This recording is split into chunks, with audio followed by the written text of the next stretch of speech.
कश्मीर में। शरीर महाराज जी की पावन भूमि, महाराजा छत्रसाल की ये कर्म भूमि छतरपुर हमारा गृह जिला है। हमारा सौभाग्य है कि छतरपुर हमारा गृह जिला है, चूँकि जो संतों की मंदिरों की भूमि है, जहाँ मतंगेश्वर महादेव, जटाशंकर महादेव और बागेश्वर बालाजी महाराज का दिव्य स्थान है। हमारे गृह जिले छतरपुर में संत शरीर महाराज की तपोस्थली मोटे के महावीर हनुमान जी का पावन स्थान है, जहाँ अनवरत सनातन संस्कृति की परंपराओं का अनुसरण करके निरंतर कभी ना कभी कीर्तन, कभी सुंदरकांड, कभी भंडारा चलता रहता। यहाँ पर संत श्री शरीर महाराज जी की तपोस्थली मोटे के महावीर में लक्ष्मी नारायण भगवान की प्राण प्रतिष्ठा समारोह एवं यज्ञ का आयोजन हुआ। यज्ञ की व्यवस्था से प्रकृति का परिवर्तन होता है। यज्ञ से धुआं उठता है, धुआं से वायुमंडल शुद्ध होता है, वायुमंडल शुद्धि से वायुदाब बनता है, वायुदाब से बाष्प बनता है, बाष्प से जल होता है, जल से अन्न उगता है और अन्न से किसानों की उन्नति और राष्ट्र की उन्नति होती है। यज्ञ हमारी वैदिक परंपरा है, जो संपूर्ण सृष्टि और प्रकृति की परंपरा को संचालन को ठीक करती है। उसी कार्य हेतु, दर्शन करने हेतु हम यहाँ मोटे के महावीर आए।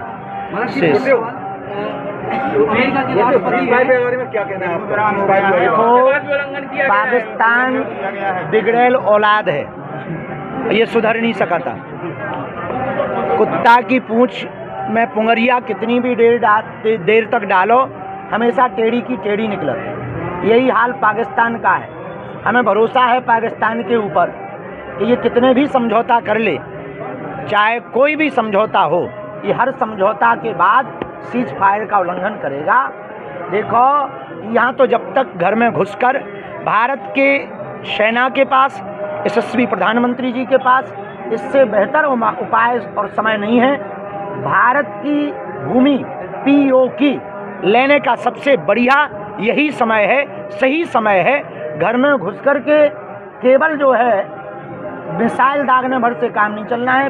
पाक अधिकृत कश्मीर को भारत के अंतर्गत लाना चाहिए और पाकिस्तान को मुंह तोड़ जवाब देना चाहिए, क्योंकि ये बिगड़ेल औलाद, देखो, बातों के भूत बातों से नहीं मानते। अब समझदार को इशारा काफी है। कैसे एक मुख्यमंत्री है मरियम नवाज, भाई कह रही हमारे पास परमाणु बम है। कहियो बहन जी, तुम्हारे लो तो 80 हुई है, तो 82+ हैं, गिनती नहीं है। तुम्हारे लो गिनती की 80 हुई है, हमारे लो गिनती नहीं है। देखो, युद्ध किसी भी देश का हल नहीं है। हम समझते हैं कहीं भी युद्ध होगा तो निश्चित रूप से दोनों देशों की क्षति होगी, लेकिन विनय न मानत जलद जड़ गए 3 दिन बीत, बोले राम सकोप तब भय बिन होए न प्रीत।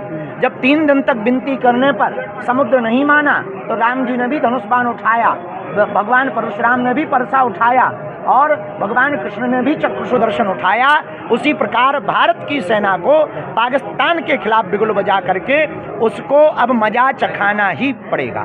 सूफिया कुरैशी अपने नौगांव से बिलोंग करते हैं। हाँ। बुंदेलखंड के लिए कितने गौरव की बात है। निश्चित रूप से हमने उनके बारे में जो आर्टिकल पढ़े, न्यूज के लेख पढ़े, हमको गौरव बहुत हो रहा है कि वो नौगांव क्षेत्र परिक्षेत्र में बुंदेलखंड की भूमि से पहुँच करके भारतीय सेना में उन्होंने एक पद की जिम्मेदारी लेते हुए ऑपरेशन सिंदूर में अपनी कार्यशैली के द्वारा पूरे भारत को आकर्षित किया और बेटियों के लिए एक नई मिसाल प्रस्तुत की कि हमारी बेटियां भी बेटों से कम नहीं हैं।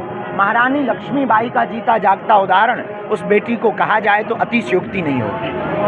वहाँ पर जश्न मनाया जा रहा है, पटाखे फोड़े जा रहे हैं। कहाँ? पाकिस्तान